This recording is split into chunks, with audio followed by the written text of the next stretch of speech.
जय राधे हिताई गौर हरि बोल।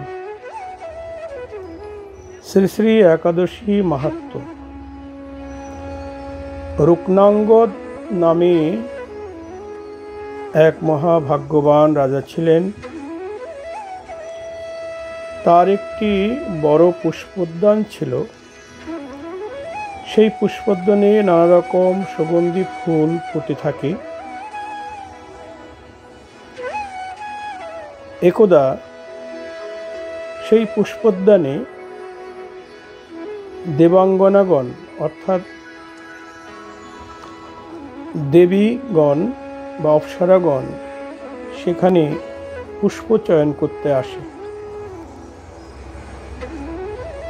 पुष्प चयन करते एसे एकजन अप्सरार चरणे बेगुनेर काँटा फुटे जाए।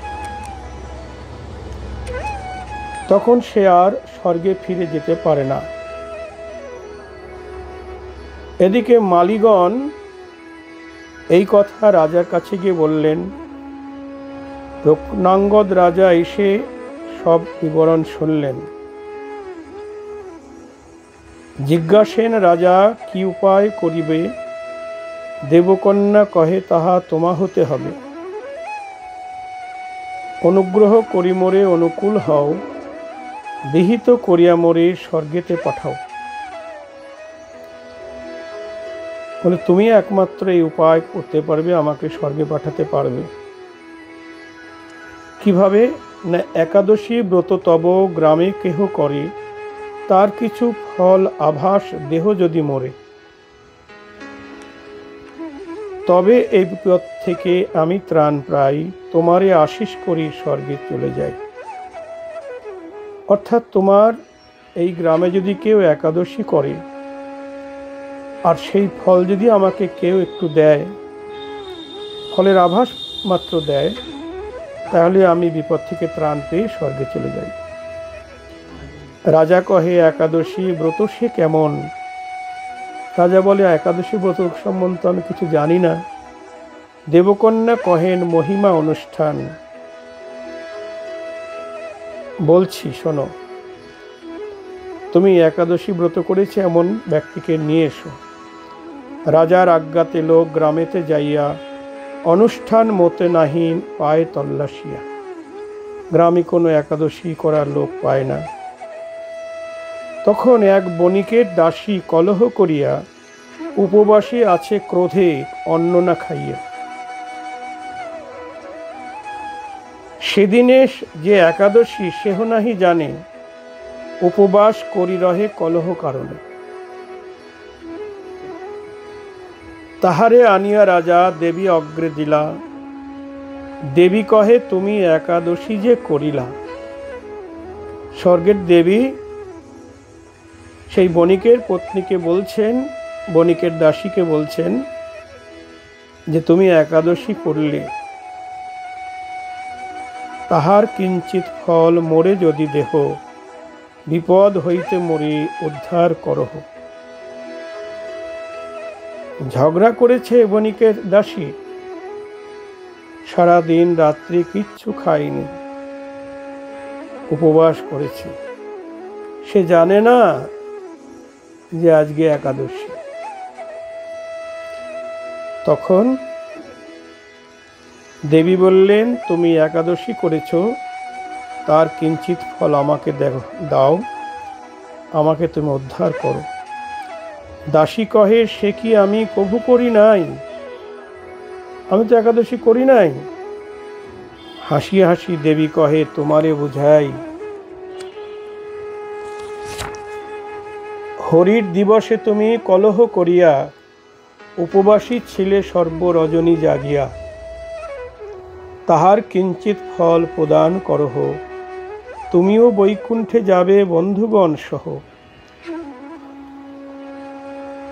তার মানে একাদশী ব্রত না জেনেও যদি কেউ উপবাস করে, না খেয়ে থাকে, তাহলেও সে একাদশীর ফল প্রাপ্ত হয়। ইহা শুনি তারে কিছু ফল সমর্পিয়া তৎক্ষণাৎ দেবী নিজ স্থানে চলে গেলা। তখন সেই বণিকের দাসী তার একাদশীর ফল কিছু সেই দেবীকে দিলেন। দেবী তখন একাদশীর ফল পেয়ে স্বর্গে চলে গেলেন। রাজা বিবরণ সব দেখিয়া শুনিয়া চমৎকার হইল ব্রতের মহিমা জানিয়া। রাজাও তখন রূপনাঙ্গদ রাজা, তিনিও একাদশী সম্বন্ধে জানলেন, মহিমা জানলেন। সেদিন হতে রাজা ঢেরি ফিরাইল, রাজার শাসনে একাদশী সবে কইল। রাজা রূপনাঙ্গদ তিনি রাজ্যে ঢেরি পিটিয়ে দিলেন যে আমার রাজ্যে সবাইকে একাদশী করতে হবে। নিতাই গৌর হরি বল। এমন রাজা না হলে কি রাজা?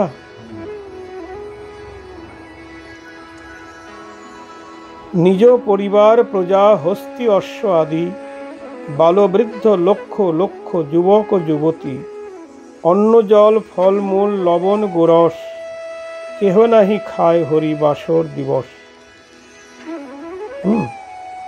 হরিবাসরের দিনে রাজা নিজের পরিবারের প্রজা, হস্তি, অশ্ব, বালক বৃদ্ধ, লক্ষ লক্ষ যুবক যুবতী কাউকেই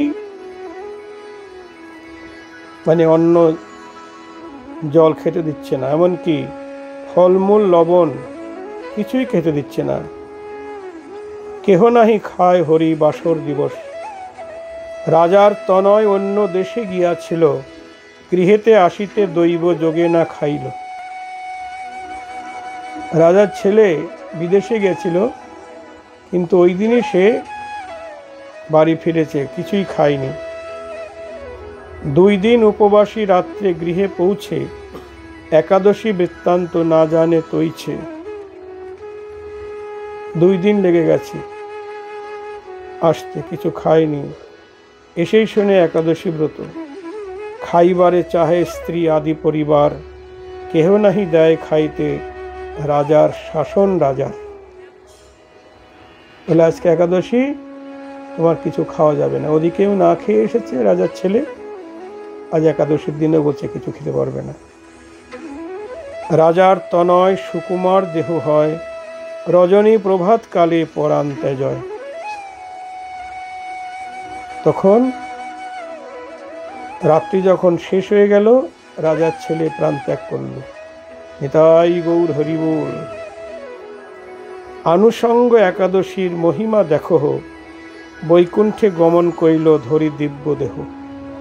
সেই রাজার ছেলে একাদশীর দিন না খেয়ে থেকে তিনি বৈকুণ্ঠে গমন করলেন দিব্য দেহ নিয়ে। মহারাজ রূপনাঙ্গদ একাদশী মাত্র সেবিয়া হইলা শ্রীকৃষ্ণের প্রিয় পাত্র। ভাগবত বলিজারে শাস্ত্রেতে বাখানে, যার গুণকীর্তন করয়ে ত্রিভুবনে। শ্রীমদ্ ভগবদ গীতা শাস্ত্রেতে শ্রীহরি, একাদশী ব্রত ধর্ম সবার উপরি। কহিলা সাক্ষাৎ আমি সর্বব্রত মধ্যে, অতএব সার সর্বশাস্ত্র গদ্য পদ্যে। সমস্ত ব্রতের মধ্যে একাদশী ব্রত শ্রেষ্ঠ। অন্য ধর্ম কর্ম ব্রত তপ তপস্যা সগুণ, কৃষ্ণ ভক্তি অঙ্গ হরি সবার নির্গুণ।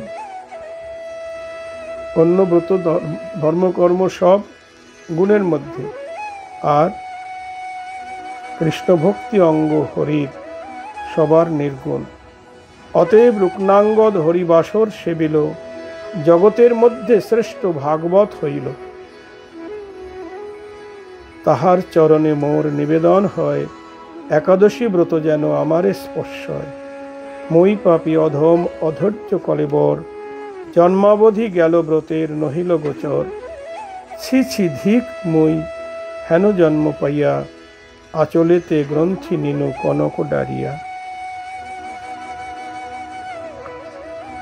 এ পর্যন্ত।